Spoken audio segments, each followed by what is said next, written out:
മലങ്കര സഭയിലെ മെത്രാൻ തെരഞ്ഞെടുപ്പുമായി ബന്ധപ്പെട്ട് മൂവാറ്റുപുഴ മാറാടി പ്രകാശ് ബർഷോമോ തോമസിന്റെ പേരിൽ സമൂഹമാധ്യമങ്ങളിൽ പ്രചരിക്കുന്ന ഒരു കുറിപ്പ് ശ്രദ്ധേയമാകുന്നു. എപ്പിസ്കോപ്പൽ തെരഞ്ഞെടുപ്പ് സ്ക്രീനിംഗ് കമ്മിറ്റി അംഗങ്ങൾക്ക് ഒരു തുറന്ന കത്ത് എന്ന തലക്കെട്ടിലാണ് കുറിപ്പ് പ്രചരിക്കുന്നത്. ആ കുറിപ്പിൽ പറയുന്നത് എന്താണെന്ന് നമുക്കൊന്ന് നോക്കാം. അഭിവന്ദ്യ പിതാക്കന്മാരെ, വന്യവൈദികരെ, സഭാസ്ഥാനികളെ, പ്രിയപ്പെട്ട അംഗങ്ങളെ, സഭ നിങ്ങളെ ഒരു വലിയ ഉത്തരവാദിത്തം ഏൽപ്പിച്ചിരിക്കുകയാണല്ലോ. വിവാഹ രജിസ്റ്ററിൽ പേരില്ലാത്ത, അതായത് പോസിറ്റീവിനേക്കാൾ നെഗറ്റീവ് ക്വാളിറ്റീസ് കൂടുതൽ ഉള്ളവർ ഉൾപ്പെടെ ഏതാനും വൈദികർ നൽകുന്ന നാമനിർദ്ദേശ പത്രികയുടെ അടിസ്ഥാനത്തിൽ അവരിൽ നിന്നും സ്ക്രീൻ ചെയ്ത് 8 പേരെ സഭാ മാനേജിംഗ് കമ്മിറ്റിക്ക് മുമ്പാകെ സമർപ്പിക്കുക എന്നതാണല്ലോ നിങ്ങളിൽ നിക്ഷിപ്തമായിരിക്കുന്ന ഉത്തരവാദിത്തം. നിങ്ങളിൽ നിന്ന് 100% ആത്മാർത്ഥതയും വിശ്വസ്തതയും പക്ഷപാതരാഹിത്യവും സഭാവിശ്വാസികൾ പ്രതീക്ഷിക്കുന്നുണ്ട്. ഇതിനോടകം പിതാക്കന്മാർ ഉൾപ്പെടെ പലരും നിങ്ങളെ വിളിച്ച് സ്വാധീനം ചെലുത്തുവാൻ ശ്രമിച്ചു എന്ന് കേട്ടു. എന്നാൽ ഞാൻ അത് വിശ്വസിക്കുന്നില്ല. അത്രമാത്രം ആത്മീയ പാപ്പരത്വവും ഇടുങ്ങിയ മനസ്സും ചിറ്റമ്മ നയവും ഉള്ള പിതാക്കന്മാർ നമ്മുടെ സഭയിൽ ഉണ്ടെന്ന് കരുതുന്നില്ല. അങ്ങനെ ആരെങ്കിലും അതുപോലുള്ള അവിവേകം കാണിച്ചെന്നിരിക്കട്ടെ. നിങ്ങൾ അതിനു വഴങ്ങിയാൽ സഭയെ വഞ്ചിക്കുന്നതിന് സമമായിരിക്കും നിങ്ങൾ ചെയ്യുന്നത്. നിങ്ങളുടെ ഒരു മുൻഗാമിയായ സഭാസ്ഥാനി സ്വാർത്ഥതയോടെ ചെയ്ത അവിവേകത്തിന്റെ അനന്തരഫലമാണ് ഭദ്രാസനങ്ങൾ വെട്ടിമുറിച്ച് എണ്ണം കൂട്ടിയതും അയോഗ്യരായ പിതാക്കന്മാരുടെ വർധനവ് ഉണ്ടാക്കിയതും. കഴിഞ്ഞ തവണത്തെ സ്ക്രീനിംഗ് കമ്മിറ്റി പലരുടെയും സ്വാധീനത്തിനും ശുപാർശയ്ക്കും വഴങ്ങിയതിന്റെ ദുരന്തഫലം സഭ നേരിട്ടുകൊണ്ടിരിക്കുന്നത് നിങ്ങളും കാണുന്നുണ്ടല്ലോ.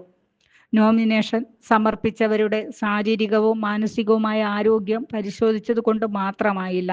അവർ ശുശ്രൂഷ നിർവഹിച്ച ഇടവകകളിൽ, പ്രസ്ഥാനങ്ങളിൽ അവർ എങ്ങനെയായിരുന്നു, അവരുടെ സംസാര രീതി, പെരുമാറ്റ ശൈലി, ഓപ്പോസിറ്റ് സെക്ഷനെ കാണുമ്പോഴുള്ള അവരുടെ നോട്ടവും സംസാരവും, ഇതെല്ലാം ശ്രദ്ധിച്ചിട്ടുള്ള വിശ്വാസികൾ ഉണ്ടാകും. രഹസ്യമായി അന്വേഷിച്ചാൽ കാര്യങ്ങൾ മനസ്സിലാകും.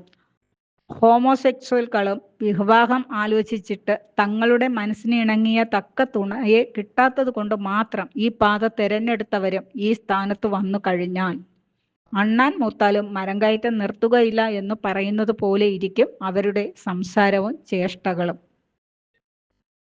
അതുകൊണ്ട് അങ്ങനെയുള്ളവർ അരിപ്പയിൽ ഉണ്ടാകാതെ നോക്കണം. അതോടൊപ്പം ഏൽപ്പിച്ച ഇടവക ശുശ്രൂഷ അവഗണിച്ച് പൊതുസമ്മതി നേടുവാൻ വേണ്ടി പ്രസംഗിച്ചും ധ്യാനിപ്പിച്ചും മറ്റുള്ളവരെ നന്നാക്കാൻ നടക്കുന്നവരും ഈ സ്ഥാനത്തിന് യോഗ്യരല്ല. കാരണം ഏൽപ്പിക്കുന്ന ഭദ്രാസനത്തെ അവഗണിച്ച് മറ്റു ഭദ്രാസനങ്ങളിൽ ഊടാടി നടക്കുന്ന അപലക്ഷണീയമല്ലാത്ത ഇന്നത്തെ പ്രവണത അവരും പിന്തുടരും. പേരും പെരുമയും പഠിപ്പും ബിരുദവും മാത്രം നോക്കിയാൽ പോരാ. കുടുംബ മഹിമയും കുടുംബ പശ്ചാത്തലവും വളർന്ന സാഹചര്യവും നല്ലതാണോ, ജീവിതത്തിൽ ഡിസിപ്ലിൻ ഉണ്ടോ, നിലയ്ക്ക് ചേർന്ന സംസാരമാണോ ഉള്ളത്, പണത്തോട് അമിതമായ ആർത്തിയില്ലായ്മയ്ക്ക് ഉടമയാണോ. ഈ സ്ഥാനം ലഭിച്ചാൽ പിന്നെ ഇന്നത്തെ ചില പിതാക്കന്മാരെ പോലെ സ്വയം മനസ്സിലാക്കാതെ ത്രയകണ്ഠാഭരണ ആഗ്രഹ പൂർത്തിക്ക് വേണ്ടി കൂടെ നിൽക്കുന്നവരെ കുരുതി കൊടുക്കുന്ന വികല മനോഭാവം വച്ചു പുലർത്തുവാൻ സാധ്യത ഉള്ളവരാണോ. വാക്ക് പഴയ ചാക്ക് പോലെ ഉള്ളവരാണോ. ആരാധന അലങ്കോലപ്പെടുത്തുന്നത് അലങ്കാരമായി കരുതുന്നവരാണോ. സത്യം പറയുന്നത് ഒരു ബലഹീനതയായി കരുതുന്നവരാണോ എന്നതൊക്കെ നല്ലതുപോലെ പരിശോധിക്കണം. അതിലൊക്കെയും പോസിറ്റീവ് റിസൾട്ട് കിട്ടുന്നവർ മാത്രം അരിപ്പയിൽ ഉണ്ടാകുവാൻ ശ്രദ്ധിക്കുന്നത് സഭയ്ക്ക് നല്ലതാണ്. കൊള്ളാവുന്നവർ ഇല്ലെങ്കിൽ ഈ വർഷത്തെ സെമിനാരി പ്രവേശനം പോലെ എണ്ണം തികയ്ക്കുവാൻ ഊനമുള്ളതിനെയും തിരികെ കയറ്റി സഭയെ നശിപ്പിക്കരുതേ എന്ന് ഒരപേക്ഷയുണ്ട്.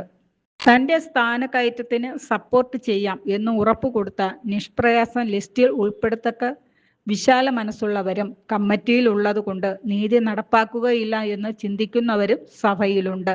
1974 ഒക്ടോബർ മാസം 2-ാം തീയതി നിരണത്ത് വച്ച് നടന്ന അസോസിയേഷൻ മുതൽ 2017 മാർച്ച് മാസം 1-ാം തീയതി MD സെമിനാരി കോമ്പൗണ്ടിൽ വച്ച് നടന്ന അസോസിയേഷൻ വരെയുള്ള എല്ലാ അസോസിയേഷനുകളിലും സംബന്ധിച്ച ഒരു വ്യക്തി എന്ന നിലയിൽ എനിക്ക് മനസ്സിലായിട്ടുള്ള ഒരു കാര്യം, തിരഞ്ഞെടുക്കപ്പെടുന്ന വൈദിക ആത്മായ നേതൃസ്ഥാനികളുടെ ഗുണമേന്മ കുറഞ്ഞുകൊണ്ടിരിക്കുന്നു എന്നതാണ്.